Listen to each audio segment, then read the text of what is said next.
اعوذ باللہ من الشیطان اللعین الرجیم بسم اللہ الرحمن الرحیم الحمدللہ رب العالمین وہو احسن الخالقین والصلاة والسلام والتحیۃ والاکرام علی الرسول المسدد والمحمود الاحمد والمصطفى الامجد ابی القاسم محمد اللہم صلی علی محمد وآل محمد وعجل فرجہم اجمعین وآلہ الطیبین الطاہرین المنتجابین المنتخبین المیامین المعصومین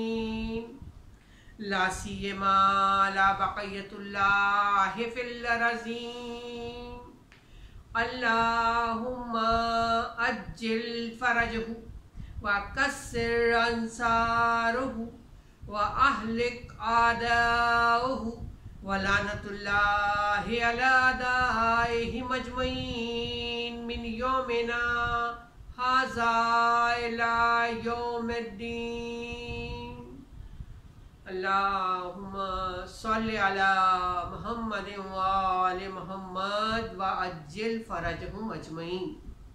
السلام علیکم ورحمۃ اللہ وبرکاتہ۔ کلام بلاغت نظام کے دوسرے سورہ بقرہ میں اعلان پروردگار ہو رہا ہے وَتَزَوَّدُوا فَإِنَّ خَيْرَ الزَّادِ التَّقْوَىٰ وَاتَّقُونِ يَا أُولِي الْأَلْبَابِ۔ سامان سفر تیار کرو اور بہترین سامان تقویٰ ہے، اور اے صاحبان عقل مجھ سے ڈرتے رہنا اور تقویٰ اختیار کیے رہنا۔ اس آیہ مبارکہ کی روشنی میں ہمارا عنوان پیغامات درسگاہ حسینی ہے۔ ہم آج اپنی نئی منزل میں داخل ہو رہے ہیں اور اس آیہ مبارکہ کی روشنی میں اپنی گفتگو کو ہم آگے بڑھا رہے ہیں کہ پروردگار قرآن میں حکم دے رہا ہے وَبِالْوَالِدَيْنِ احسانا، کہ اپنے والدین کے ساتھ حسن سلوک کرو، ان کے ساتھ احسان کرو۔ آج ماڈرن ایج ہے، زمانہ بہت برق رفتاری کے ساتھ ترقی کر رہا ہے، میڈیا ہے، آئی ٹی کی ترقی نے دنیا کو ایک گلوبل ولیج بنا دیا ہے، تہذیبوں کا تصادم ہو رہا ہے اور اس میں انسان مادیت کی طرف اپنی پوری رفتار کے ساتھ دوڑ رہا ہے۔ لیکن اس دور میں جس کو ہمیں بتایا گیا یہ پرآشوب دور ہے، یہ غیبت کبریٰ کا زمانہ ہے، اس کی بہت ساری نشانیاں ہیں، اور ان نشانیوں میں ایک یہ چیز بھی سامنے آتی ہے خلاصے کے طور پر کہ انسان دین کے مقابلے میں دنیا کو زیادہ فوقیت دے گا۔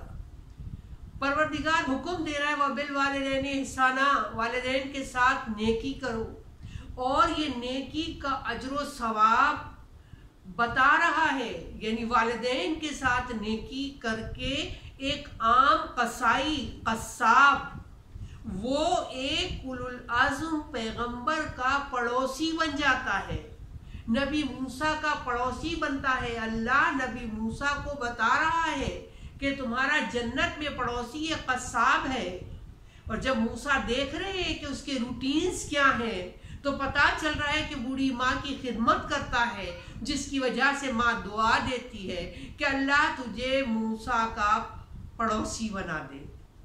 تو اس کو مبارکباد دیتے ہیں موسیٰ کہ اللہ نے تیری ماں کی دعا کو قبول کر لیا ہے۔ پھر وہ شخص جو والدین کی خدمت کر رہا ہے، آپ دیکھیں شہدائے کربلا میں سے نہیں ہے ابراہیم مجاب، لیکن کربلا میں سید الشہداء کی جہاں زری ہے اس کے ہی تھوڑے فاصلے پر ان کا دفن کیا گیا ہے۔ ان کو اتنا بڑا مقام کیوں ملا؟ اس لیے کہ وہ اپنے والدین کی انہوں نے خدمت کی۔ تو مولا نے ان کی خدمت کو، ان کے عمل کو اتنا پسندیدہ قرار دیا کہ ان کو جگہ مل گئی، اس لیے کہ وہاں حرم میں کوئی مولا کے اذن کے بغیر دفن نہیں ہو سکتا۔ آج لوگ پریشان ہیں اور کتنے ہی پیسے تعویذ والوں کو دوسرے لوگوں کو دے رہے ہیں، رزق میں برکت نہیں ہے، روزی نہیں ہے، سکون نہیں ہے، وغیرہ وغیرہ۔ لیکن جو ان کے خود کے ماں باپ ہیں ان کو یا تو اولڈ ہاؤس میں جمع کرا رہے ہیں یا گھر میں اولڈ ہاؤس سے بھی خراب رکھ رہے ہیں۔ زیادہ تر اولڈ ہاؤس کیا کیئر کر رہے ہیں اور معصوم کیا بیان کر رہے ہیں؟ توجہ ہے ذرا، امام معصوم کیا کہہ رہے ہیں؟ جب ایک شخص آپ کے پاس آ گیا اور اس نے کہا کہ میری ماں اس دنیا سے چلی گئی ہے، تو ایک مرتبہ اس کو تسلی دی، سینے سے لگایا اور پھر ایک بات کہی۔ مولا امام کا مفہوم کہتے ہیں اب تم ذرا ہوشیار ہو جاؤ۔ کیوں؟ اب تمہاری مصیبتیں بڑھ جائیں گی۔ سننے والا آنے والا پریشان ہو گیا، فرزند نبی میری مصیبتیں بڑھ جائیں گی؟ کیا مقصد جو مصیبتیں مجھ پر آنی ہیں کیا وہ ڈبل ہو جائیں گی، زیادہ ہو جائیں گی؟ اب توجہ دیجئے معصوم کیا کہہ رہے ہیں۔ کہا کہ نہیں، مصیبتیں نہیں بڑھیں گی، مصیبتیں اتنی ہی رہیں گی، لیکن وہ جو مصیبتوں کو روکنے والی ہستی کی دعائیں تھیں، وہ جو تیری ماں تھی جو رات کی تاریکی میں دعا کرتی تھی، تو تیری بہت سی مصیبتیں جو تجھ تک پہنچنا چاہتی تھیں ان دعاؤں کے اثر سے ہٹ جاتی تھی، ان دعاؤں کی وجہ سے ہٹ جاتی تھی۔ اب وہ ہستی تیرے پاس نہیں رہی، اب وہ دعائیں نہیں رہیں، مصیبتیں وہی ہیں، ان کو کم کرنے کا ذریعہ یعنی تیری ماں کی دعا ہٹ گئی ہے۔ اب تجھے ہوشیار رہنا چاہیے۔ ابھی آپ دیکھیں گھر میں ماں باپ ہیں، ان کی دعا کے لیے بغیر مختلف تعویذ والوں کے پاس جا، اللہ نے اتنی بڑی نعمت دی، کہا ان کے چہرے کو دیکھو تو وہ عبادت ہے۔ آج کے اس مادی دور میں بہت سے لوگ جب یہ سنتے ہیں تو ان کا دل چاہتا ہے کہ ہم اپنے والدین سے حسن سلوک کریں، لیکن وہ یہ کہتے ہیں ہمارے دل میں ان کے لیے محبت پیدا نہیں ہوتی، وہ خلوص، وہ ان کے لیے محبت کا جذبہ۔ دیکھیے معصوم کیا ارشاد فرما رہے ہیں۔ معصوم کہتے ہیں کہ اگر خود کے والدین کے لیے انسان اپنے دل میں محسوس کرے کہ محبت نہیں ہے تو کیا کرے؟ سورہ بنی اسرائیل کی تلاوت کرے، قرآن کے سورہ بنی اسرائیل کی تلاوت کرے۔ جب وہ جگہ پہنچے گا جہاں اللہ نے والدین کا تذکرہ کیا ہے سورہ بنی اسرائیل میں، تو اس کے دل میں وہ احساسات اجاگر ہوں گے جس کی وجہ سے والدین کے لیے محبت اس کے دل میں مجزن ہو جائے۔ انہوں نے اس کی یہ ریمیڈی بتائی ہے، چونکہ یہ اتنی بڑی نعمت قرار دیے گئے ہیں تو توجہ رکھنی چاہیے۔ اتنے بہت سارے کام کر رہے ہیں لیکن اللہ نے جو حکم دیا ہے وہ بالوالدین احسانا، اس کی طرف سے غفلت بہت ساری پریشانیوں کا پیش خیمہ ہے۔ جیسی والدین کے لیے بات کی گئی ہے، آج کی فرش ازاں ایک بشیر کے حوالے سے ہے، تو کچھ اس حوالے سے بھی توجہ دلاتی ہوں کہ تعلیمات اہل بیت، تعلیمات اسلام کیا ہیں۔ وہ بچے جو ماں کا دودھ پی رہے ہیں، آج دیکھیں یہ بڑا ایشو ہے۔ آج خواتین بچوں کو فیڈ کرانے سے دور ہٹتی ہیں، زیادہ کوشش ہوتی ہے کہ بچے کو ڈبے کا دودھ پلا دیا جائے، کیوں کہ مدر فیڈ کے لیے تھوڑی پرابلم ہے، ماں کا آرام سکون اس میں خلل واقع ہوتا ہے۔ لیکن امیر المومنین علی ابن ابی طالب علیہ السلام، اللہم صلی علی محمد وآل محمد وعجل فرجہم اجمعین، مولا ماں کے دودھ کو، مدر فیڈ جو ہے اس کے لیے کیا کہتے ہیں؟ دو باتیں کہتے ہیں۔ آپ کا مفہوم، بچے کے لیے ماں کا دودھ فائدے مند ہے، اس میں فائدہ ہے بچے کے لیے، اور دوسرے کہتے ہیں یہ بچے کے لیے مبارک ہے، یہ مبارک ہے۔ انا مدینۃ العلم والیون بابوہا، پہلے بھی ہماری گفتگو میں آیا، ان سے اچھا، ان سے بہتر علم کا منبع ہے۔ وہ کہہ رہے مدر فیڈ کتنا امپورٹنٹ ہے، ایک مبارک ہے اور ایک فائدے والا ہے۔ تو پھر ماں کو توجہ رکھنی چاہیے کہ بچے کو جتنا دودھ کہا گیا ہے اس ٹائم تک بچے کو دودھ پلایا جائے۔ کبھی کبھی دودھ پلانے کے لیے خواتین عادتاً اپنے بریسٹ کے ایک حصے کو استعمال کرتی ہے، کچھ رائٹ سائڈ سے، وہ کہتی ہے ہمیں اس کی عادت ہو گئی، ٹھیک ہے، کبھی عادت کی وجہ سے ایک حصہ استعمال کرتی ہے، اور کبھی وہ کہتے ہیں کہ ایک حصے سے ہی دودھ کا، بچے کی غذا کا فلو آتا ہے، دوسری طرف یہ فلو نہیں ملتا ہمیں۔ اگر ایسا پرابلم ہے تو یہ میڈیکل کے پوائنٹ آف ویو سے ڈاکٹر سے رجوع کرنا چاہیے۔ کیوں؟ اس لیے کہ معصوم کہتے ہیں دونوں طرف سے ماں بچے کو دودھ پلائے۔ ریزن کیا ہے، وجہ کیا ہے؟ کہا ایک طرف کے حصے سے جب دودھ پلاتی ہے تو وہ دودھ غذا کا عوض ہے، یعنی ایسا ہے جیسے کہ غذا، اور دوسری طرف سے جب دودھ پلاتی ہے تو وہ ایسا ہے جیسا کہ پانی کا عوض، جیسا کہ پانی کا عوض۔ تو ادھر توجہ دینی چاہیے۔ پھر آپ دیکھیے وہ جو کہ بچے کو دودھ پلائے، کہ ماں تو دودھ پلاتی ہے، لیکن ایک طریقہ یہ بھی ہے کبھی ماں اگر دودھ نہ پلا سکے، یعنی اس کے پاس اتنی غذا نہ تیار ہو، یا تیار ہو لیکن وہ انکار کرتے میں بچے کو دودھ نہیں پلا رہی، تو اس کے بعد ایک اجرت پہ ایک عورت رکھی جاتی ہے، اس کی اجازت ہے، جو بچے کو کیا کرے، فیڈ کرائے۔ کیا کہا گیا؟ معصوم کہتے ہیں وہ عورت جو بچے کو فیڈ کرائے، کون کہہ رہی ہے؟ پیغمبر اسلام حضرت محمد مصطفیٰ صلی اللہ علیہ وآلہ وسلم، اللہم صلی علی محمد وآل محمد وعجل فرجہم اجمعین۔ کیسی عورت کو چنو جو آپ کے بچے کو فیڈ کرائے؟ کہا دو چیزیں نہ ہو، ایک یہ عورت احمق نہ ہو، چونکہ اگر احمق ہے، اگر کم عقل ہے تو اولاد میں کم عقلی کے اثرات منتقل ہوں گے۔ دوسرے وہ عورت کی آنکھ میں عیب نہ ہو۔ دو کنڈیشنز بتائیں ایسی عورت ہو۔ جناب امیر ارشاد فرماتے ہیں بچے کو دودھ پلانے کے لیے اگر کوئی عورت رکھتے ہیں، کوئی دایا رکھتے ہیں، تو کیا کہتے ہیں؟ دو کنڈیشنز رکھے، دو کنڈیشنز۔ ایک رکھا خوبصورت ہو، آپ نے یعنی جمال کی بات کی، ایک کا خوبصورت ہو، اور دوسرا خوب سیرت ہو، یعنی مولا کہہ رہے ہیں بچے کو دودھ پلانے والی ایسی عورت ہونا چاہیے جو سیرت میں بھی اچھی، یعنی کردار میں بھی اچھی ہو، صورت میں بھی اچھی ہو۔ کیوں؟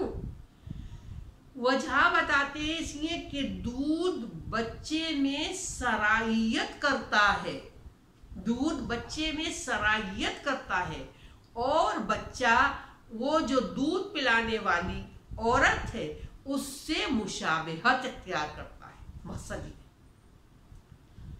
تبھی دیکھیں توجہ رکھنی چاہیے، چھوٹی چیزیں نہیں ہیں، ایک طرح کی شخصیت بن رہی ہے، اس کے لیے بہت توجہ کی ضرورت ہے۔ آج دیکھیں لوگ کہہ رہے کہ اسلام میں سیکس ایجوکیشن پہ بات نہیں ہوئی ہے، ایسی بات نہیں ہے، بات ہوئی ہے، ہم لوگوں نے اس طرف توجہ نہیں دی۔ آج دیکھیں جب قصور میں زینب کیس ہوا، زینب کیس کے بعد کتنی ہی موویز بنی اور کتنے ہی پروگرامز ریکارڈ کیے گئے، اور بچوں کے لیے بار بار چیزیں اور پروگرامز چھوٹے کلپ آنے لگے، بیڈ ٹچ کیا ہے اور گڈ ٹچ کیا ہے وہ سمجھ سکیں، پیرنٹس کو گائیڈ کرنے کے لیے کتنی ہی چیزیں حکومت کے سطح پر بھی آئی، لوگوں کا آپس میں ڈسکشنز ہوا، ٹیلی ویژنز کے پروگرام تھے۔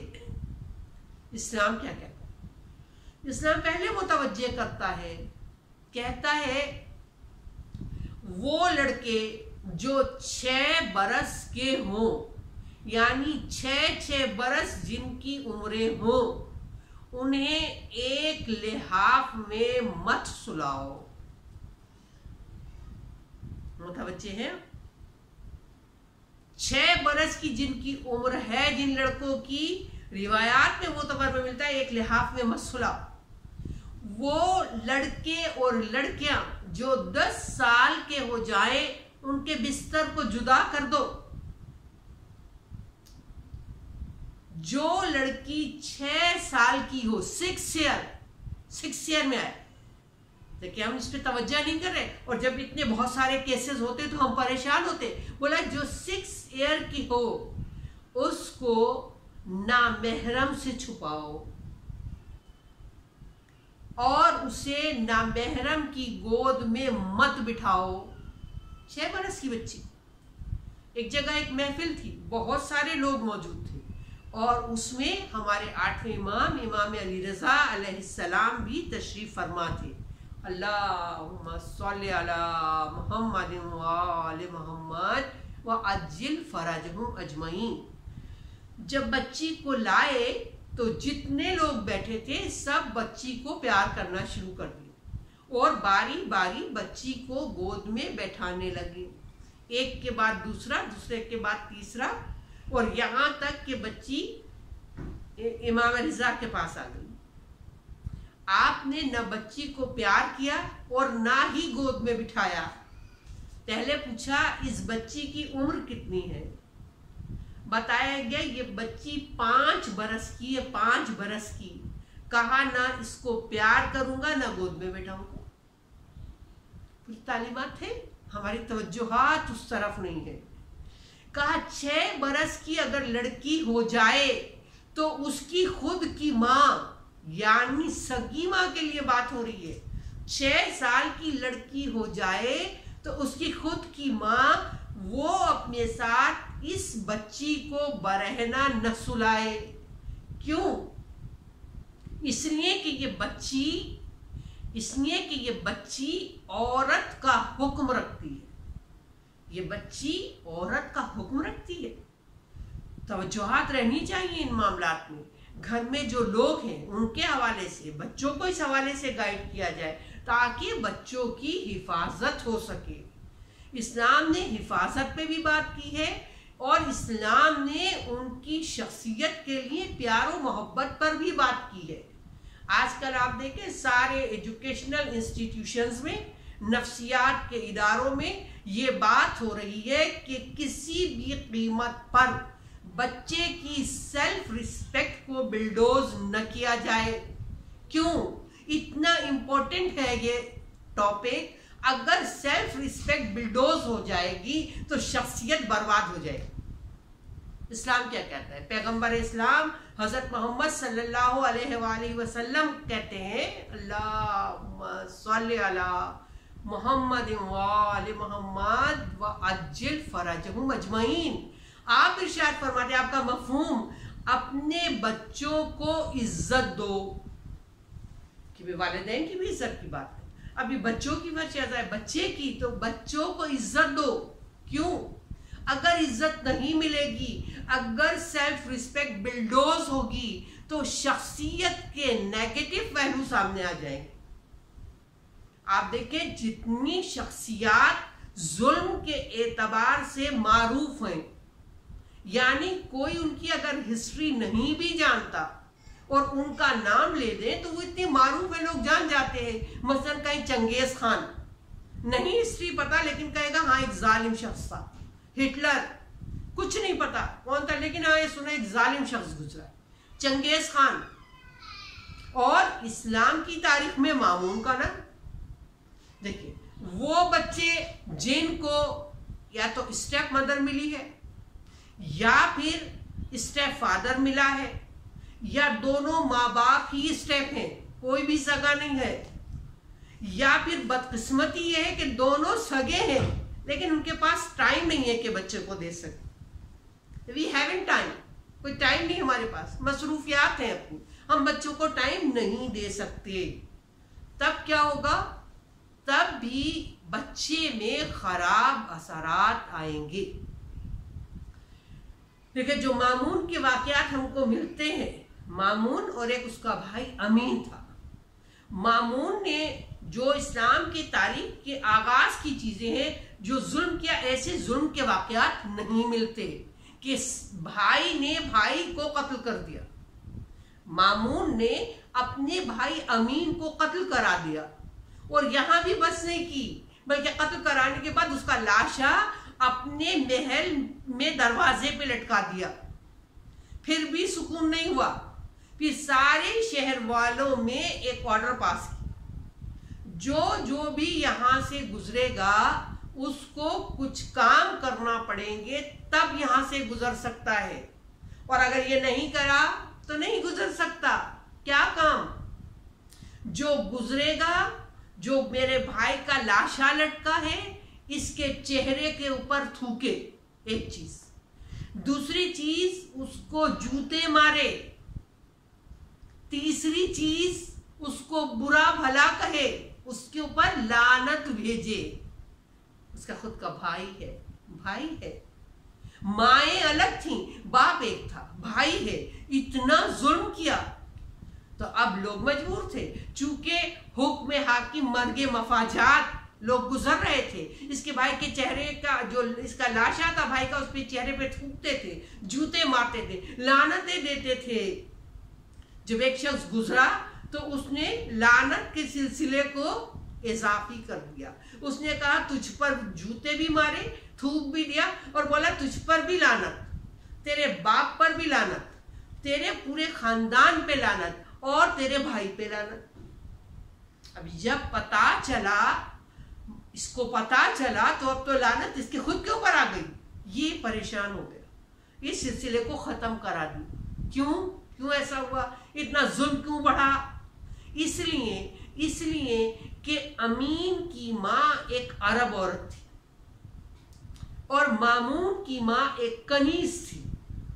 تو جو عرب عورت تھی اس نے کبھی بھی مامون کو اچھی طرح نہیں پکارا، اسے ہمیشہ کہا کنیز زادے.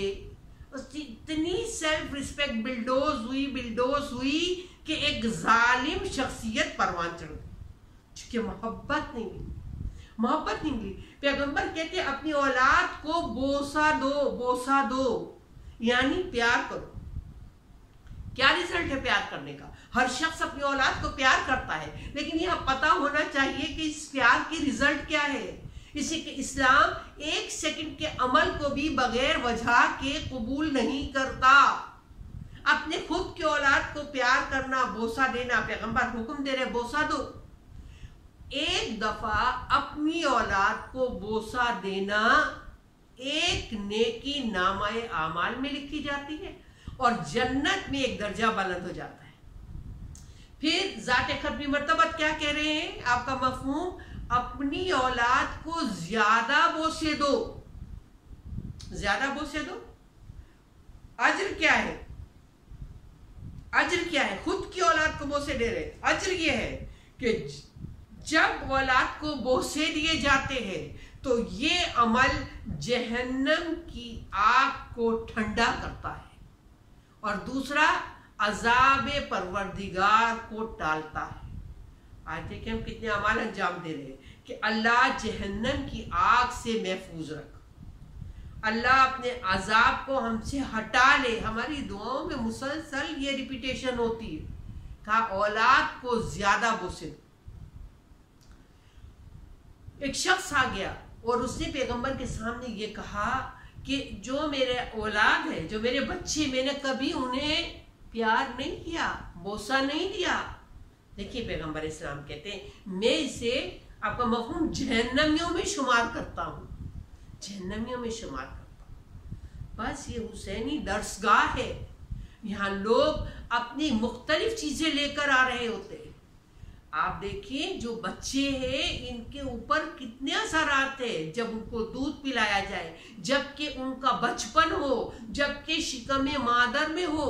کہا بھی جب کہ عورت پریگننسی ہو اس کے پاس، یہ پریگننٹ ہو تو جتنی صحت اجازت دے اتنا کھجور اور شہد استعمال کرے، اور خاص آخری مہینے میں 90 مہینے میں کھجور کا استعمال رکھے. کیوں؟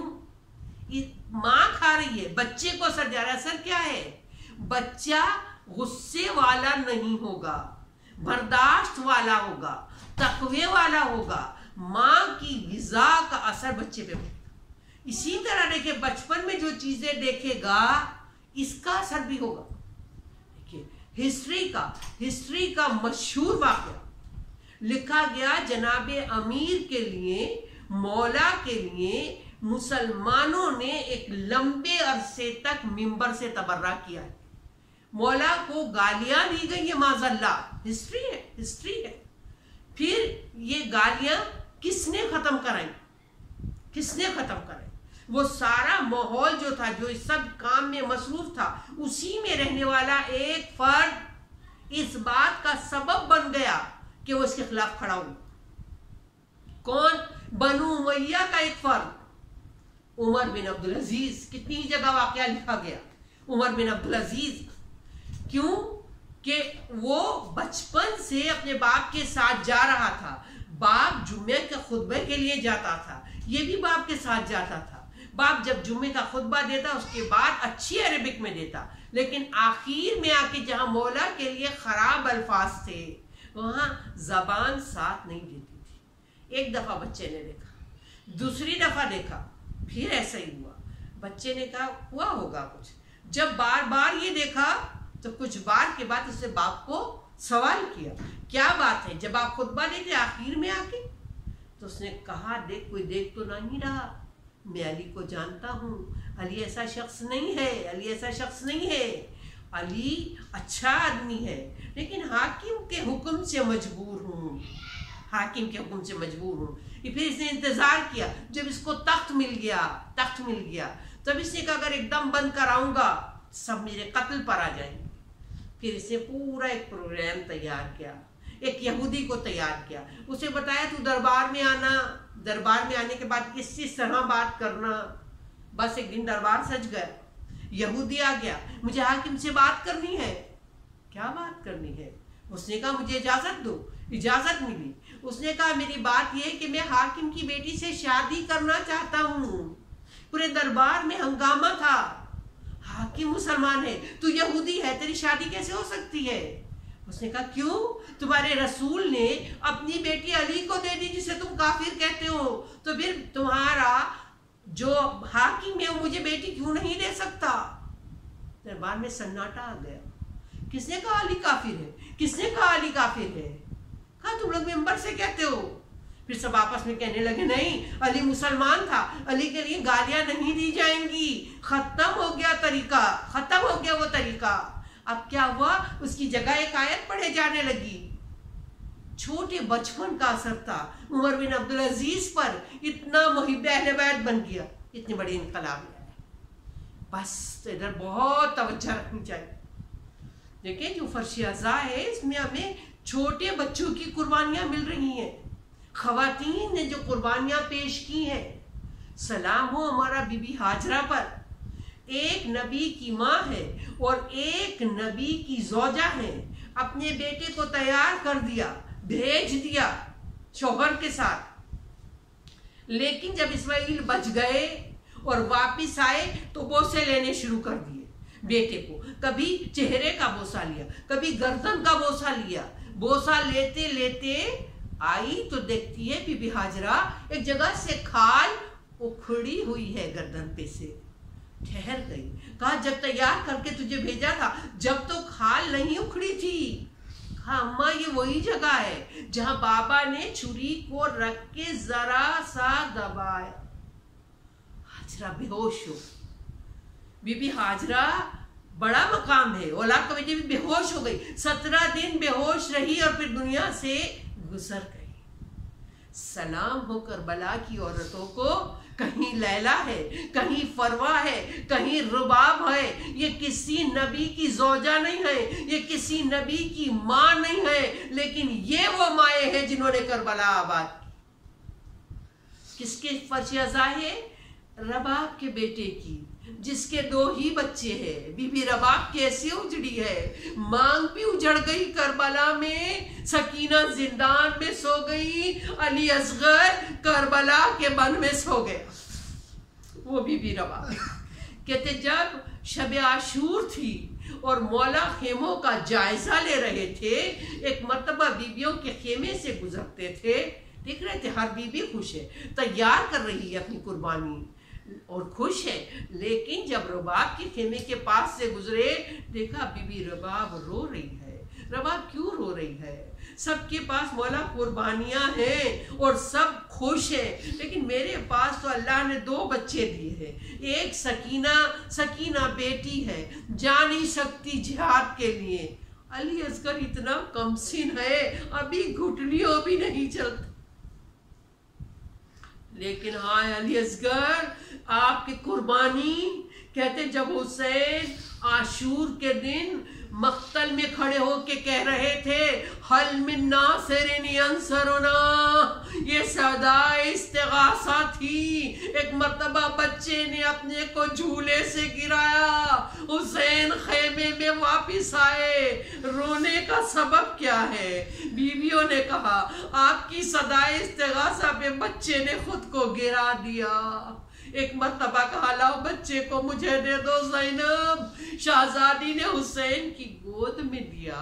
ایک مرتبہ رباب آگے بڑھی، کہا میرے آقا تھوڑی دیر کے لیے بچہ مجھے دے دیں۔ جب بچہ آ گیا رباب کے پاس، ایک مرتبہ بچے کے بالوں میں کنگھی کی، اچھا سا کرتا پہنا کے حسین کے حوالے کر دیا۔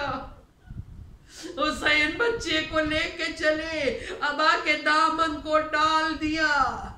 فوج اشقیاء نے دیکھا، کسی نے کہا کہ حسین تبرکات انبیاء میں سے کچھ لا رہے ہیں، کسی نے کہا شاید حسین قرآن لا رہے ہیں، یہاں تک کہ امام علی مقام ایک بلندی پر گئے۔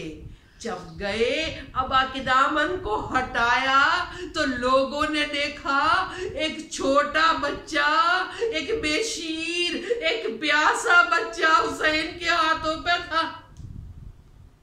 ایک مرتبہ خطاب کیا، اے فوجی اشقیاء میرا بچہ بہت پیاسا ہے، اسے پانی پلا دو۔ کوئی جواب نہیں آیا۔ ایک مرتبہ کہتے حسین اچھا تم سمجھتے ہو کہ پانی میں پی لوں گا، لو میں اس کو لٹائے دیتا ہوں۔ بڑھ کے حسین نے کربلا کی تپتی ہوئی خاک پر اصغر بشیر کو لٹا دیا، لیکن فوج اشقیاء کوئی جواب نہیں دیا، اس نے کوئی جواب نہیں دیا۔ حسین نے بچے کو اٹھا لیا گود میں، کہا علی اصغر اب تم بتا دو کہ تم کتنے پیاسے ہو۔ بچے نے ایک مرتبہ اپنا چہرہ فوج اشقیاء کی طرف موڑنا شروع کیا، اپنی سوکھی ہوئی زبان خشک ہونٹوں پہ پھرائی، بسربا میں ازا فوج اشقیاء میں بغاوت کے آثار تھے۔ ایک مرتبہ عمر سعد گھبرا گیا، ڈھونڈا ہرملا تو کہاں ہے؟ ارے ہرملا اقطع کلام الحسین، حسین کے کلام کو قطع کر دے۔ ایک مرتبہ 3 بھال کا تیر جوڑا، آپ جانتے 3 بھال کا تیر اونٹ کی گردن توڑنے کے لیے ہوتا ہے۔ ارے ننھا علی اصغر بس تیر چلا، علی اصغر کے گلے کے بائیں رگوں سے چیرنا شروع کیا، دائیں رگوں تک چیر دیا۔ ارے رباب کا بے شیر حسین کے ہاتھوں پہ نہر ہو گیا، تیر علی اصغر کے گلے سے گزرا، اصغر کا گلا چھنا، حسین کا بازو چھنا، رباب کا سینہ چھد گیا. ایک مرتبہ لاشے بے شیر کو اٹھایا, چلو میں خون علی اصغر لیا. چہرے پہ ملا حسین نے کہا نانا کی خدمت میں اسی طرح جاؤں گا, لیکن وہ حسین جو 18 برس کے کڑیل جوان کا لاشا خیمے میں لے آئے, وہ حسین جو قاسم کا تنے پائمال لے کر آ گئے, لیکن یہ ننھا لاشا اتنا بھاری رہا کہ حسین 7 مرتبہ آگے بڑھے, 7 مرتبہ پیچھے ہٹے, کہتے جا رہے تھے اِنَّا لِلَّهِ وَإِنَّا إِلَيْهِ راجعون, رزن بقضائی تسلیماً لِعمرے. اور جب مولا خیمے میں آئے, رباب کو پاس پایا, ایک مرتبہ کہا رباب میں کون ہوں؟ کہا آپ والی ہیں, آپ وارث ہیں, آپ امام وقت ہیں. ابا کے دامن کو ہٹایا, کہا رباب تیرا بچہ, ماں نے بچے کو دیکھا, مثل کا ینہر, اے میرے بچے تیری عمر کے تو جانور بھی ذبح نہیں کیے جاتے. ماتم حسین.